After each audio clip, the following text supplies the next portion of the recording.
It is Monday, March 18th of 2019, and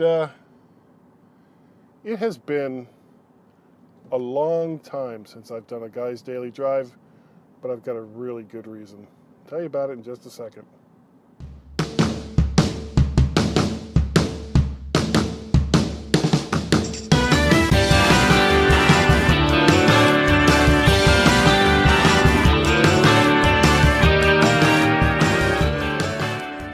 And welcome to Guy's Daily Drive. This one's going to be really different because, well, there's some weird things going on. Number one, just got back from vacation, and we rented a car, so I didn't take the Kia Soul, and we went. Oh my God, we went all over the place. I talked about that. We went to Dunn, North Carolina. We went to Charleston, South Carolina. We went to St. Augustine, and we went to Orlando. And the car I rented was a Dodge Journey. Much, much bigger car, obviously, than the Kia Soul. And I gotta say, I was not impressed with the Dodge. Performance-wise, it was incredible. I mean, you tap the gas and that thing had horsepower to go. I mean, it had enough horsepower for that car and could have lent another car even more horsepower. It was really, really pretty fast car. It handled well.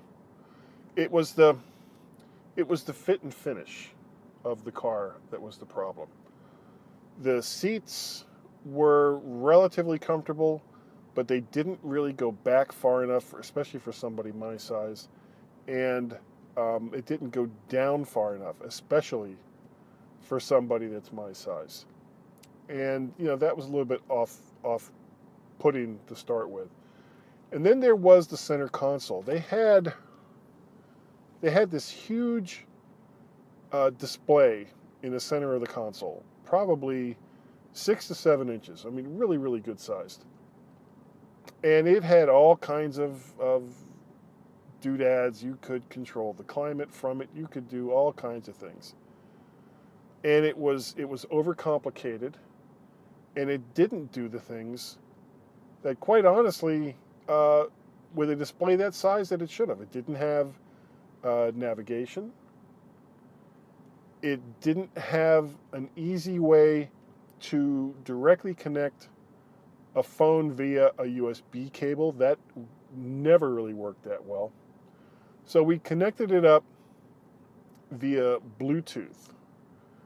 And because this is a rental car, when I first went to look at it, as far as, pairing my phone to this car, there were like a billion other phones that were connected to this car. And that's not a big surprise. It's a rental car.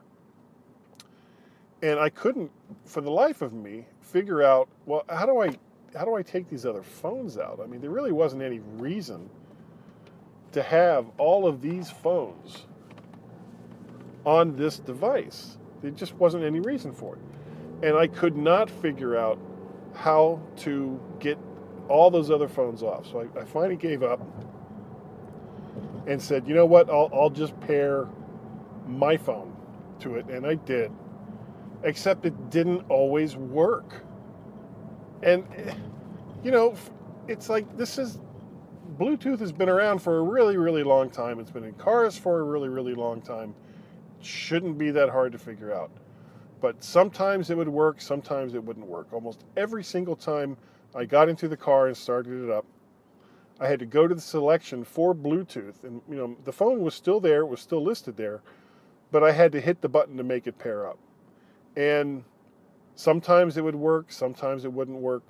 And it was kind of disconcerting because since it didn't have a navigation system, I was using my iPhone and Waze for navigation, which is fine, except you can't hear the alerts and the warnings if Bluetooth audio isn't working properly. So there would be times when it'd be like, okay, there's a car on the side of the road, there's a hazard, or something like that. And unless I was actually looking at the screen, I wouldn't know it because the audio alerts just wasn't coming up. Same thing when turns were coming up. I mean, fortunately, we were, the way this trip went, when you're driving long distance, it's basically get to this interstate, and then once you're on the interstate, go for 1,200 miles. So that part of it was okay. But once you get down into the nitty gritty, and you're kind of you're trying to finesse your way through areas that you're not really familiar with, so you can't keep just looking at the screen all the time, because you won't always know where you are, what you're doing, any of the rest of that. And this thing just kind of turned, so I'll fix that. There we go. So, it not pairing properly, and it not, the Bluetooth audio part of it not working properly, or not working consistently, that was a big problem. And it's not the kind of car that I would either get for myself or recommend for someone else. That's just a pain in the ass to have to deal with that every single time. So, however, getting aside, or getting away from the car, the trip itself went really, really well. We left early Saturday morning, or relatively early Saturday morning, and our first stop was like 4.5, 5 hours away. The way we kind of set this trip up was there was never going to be a super long drive from one destination to the other. Now, in the past, when I've gone on these trips to Florida, I've basically said, okay, let's get in the car at 4:30 in the morning, and other than gas and food and bathroom breaks, we're not stopping until we get to Florida. Well, that's not what this trip was like. So we get to done. It's like 4.5, 5 hours. We spend the day there, the next day there, and then the day after that, we drove to Charleston. And then after a day in Charleston, we drove to St. Augustine, and then from St. Augustine down to Orlando. And each time, the drive between destinations was no more than 3 to 5 hours, which, when you're talking a distance between Washington, D.C. and Florida, is not bad. However, right as we left, very first day out of the gate, Tracy gets sick. So she's sneezing, she's coughing, she's blowing her nose, just not happy at all. We ended up not seeing the relatives in the Dunn area because, and I can't blame them. None of them wanted to be anywhere near Typhoid Tracy. So we continued on. We did some of the stuff that Tracy wanted to do while we were there in Dunn. We hit a bunch of the graveyards that she wanted to look at for her genealogy research, and then we go to Charleston, and we went to the Magnolia Plantation, which was much more interesting than I thought it was going to be. I really didn't think I was going to enjoy. It was as I was looking at this trip, I was sitting there thinking, this is probably going to be the least enjoyable part of this trip for me. But I was wrong. As it turned out, I had a very nice time at the Magnolia Plantation. There was a lot to see. There was a lot to do. There was lots of wildlife to look at, and of course lots of flowers and trails and stuff like that. But it was still fun. And we went. There's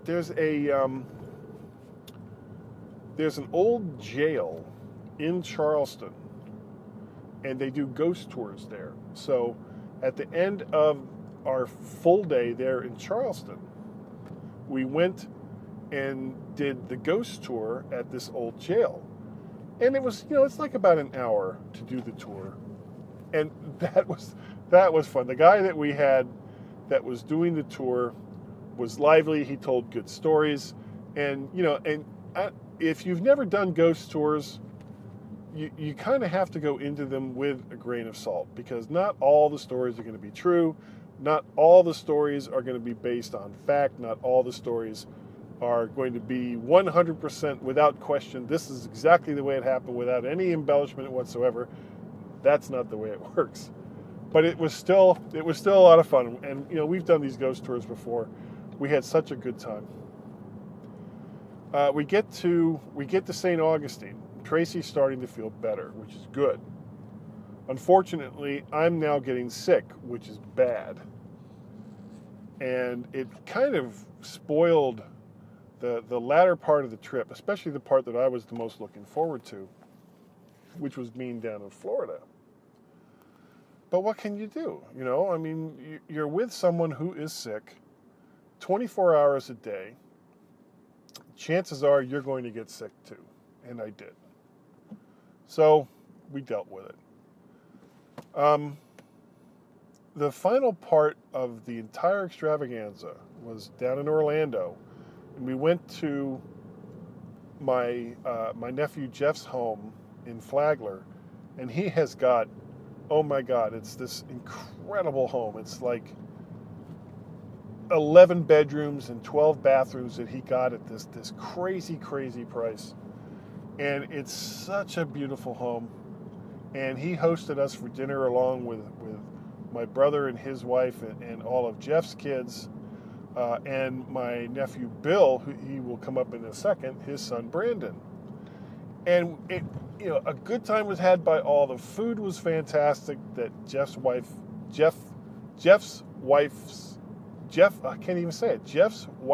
Carol prepared, along with some dishes that my sister-in-law Daisy made, and everything was just so good and so enjoyable. The company was great. So we the next day we had a full day in Orlando, and we decided we went putt-putt golfing. We went putt-putt golfing, Congo River, I guess it's a chain or something. And we played a couple of rounds of putt-putt golf, which we haven't been able to do in a long time because, quite frankly, my son Guy, who is very, very competitive, as soon as he would start to make some bad shots, he would just lose his mind. I don't like this game. So it got to the point where it just wasn't any fun, so we didn't do it. But since it was just Tracy and me, and she beat my ass, both games. I don't care, by 4 or 5 strokes. I don't care. It's just a game, and it's putt-putt. I lost. So the crescendo of the entire trip was to go to see the Alliance of American Football, the Orlando Apollos, play the Arizona Hotshots. Now, their records couldn't be more different. The Apollos were 5-0 going into this game. Arizona Hotshots were 2-3. They had lost like 3 in a row. Their first 2 games, they looked really, really good. So we're at the game. Game starts. Orlando goes right down, scores a touchdown. And I'm thinking, man, I hope this isn't going to be a blowout, because I want the game to be competitive. Well, be careful what you wish for. It was very competitive, and Arizona held the lead for most of the game.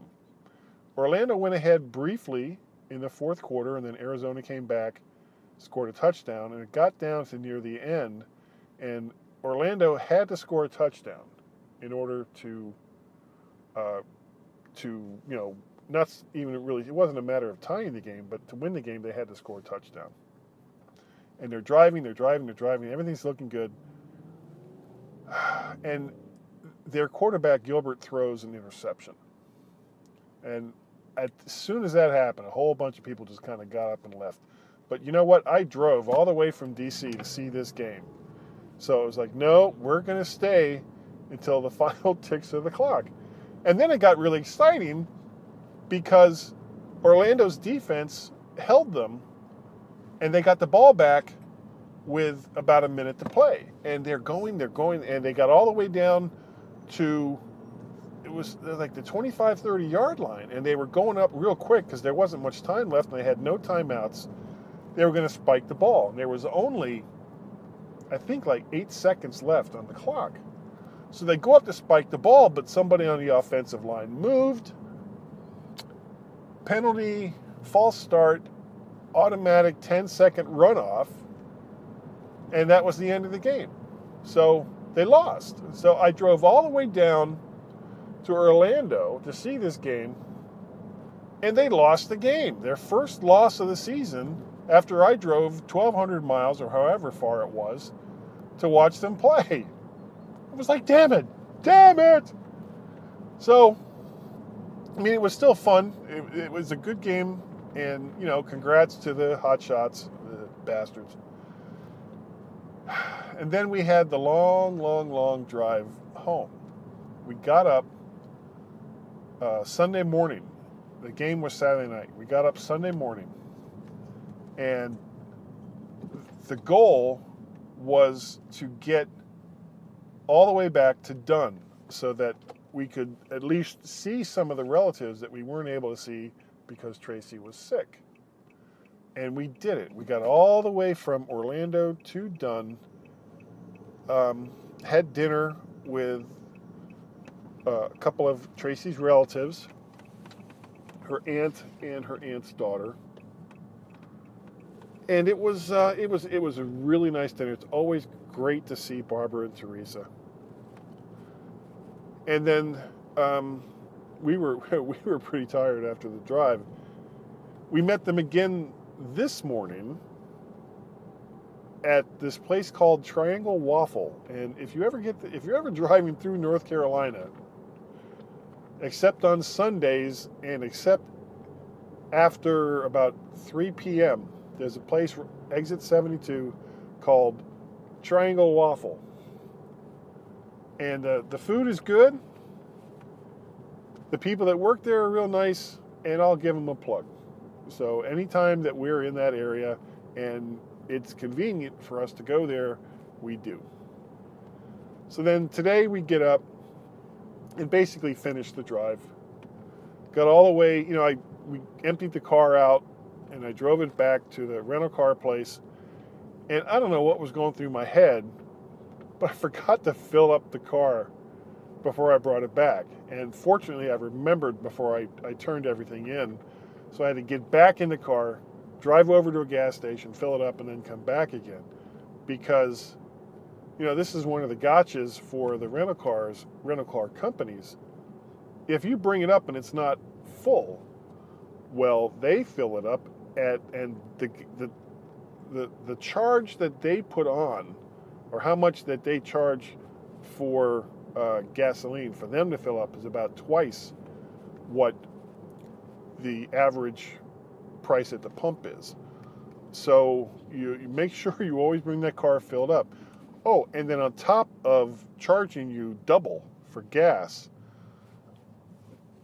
there's also a service fee of however much. So yeah, fill the car with gas, and don't do their pre-fill nonsense or any of the rest of that. It costs you a lot more in the long run. Anyway, that's about it. I know this is kind of a long guy's daily drive, but I had a lot to say. If you would like to get a hold of me, it's very, very easy to do. All you have to do is send me an email to guy@mymac.com, or you can send me a tweet on the Twitters. And you can send that to either MacParrot or VertShark. You can find some of the other things that I do, not over the last 2 weeks, but I do the MyMac.com podcast with Gazmaz, and thanks to Carl Madden from the Mac and Forth show podcast, and Nick Splagosh, who filled in for me quite nicely while I was away. Thank you both so very, very much. That's the MyMac.com podcast. You can also find me on Wednesday nights, where I do a live cast on Facebook, the Mac to the Future live cast. You can find that on my Facebook page. Or if you want, you can join the Mac to the Future Facebook group and you watch it there as well. I kind of simulcast it on both my page and the Mac to the Future page.